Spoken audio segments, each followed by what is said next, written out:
Thanks for sticking with us. He was the Riders' first-round pick in the 2018 CFL draft, but is only now starting his career in the CFL. He's a man in demand on and off the football field and just might be one of the most interesting men on the gridiron. There's a few things you should know about Riders offensive lineman Dakoda Shepley. He's basically a movie star after playing his university football in Vancouver with the Thunderbirds. My first movie was just because I was sitting in the locker room when the production team came and they were taking photos of the locker room. It's for a Hallmark film, actually. From there, just having my name in the system, I got called in as an extra on Deadpool. I'm like the Russian Wolverine. It started out as just a basic extra role, and then they flew me to LA to get a live mold of my face. It's called live casting. What was the role again? I was a character called Omega Red.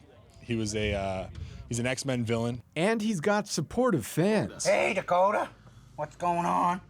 Congratulations on becoming a superstar football player. Some really close friends of mine are in a band, and they tour out east, and when they stay out east, they actually stay with a couple of the Trailer Park Boys at their private personal home. So they hit them up and kind of asked them to do a little shout out for me when I signed with the New York Jets.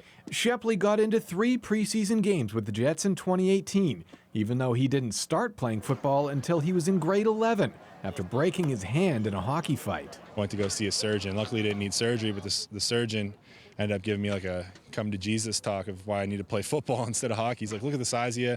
My mom was sitting in there and she was loving everything he was saying.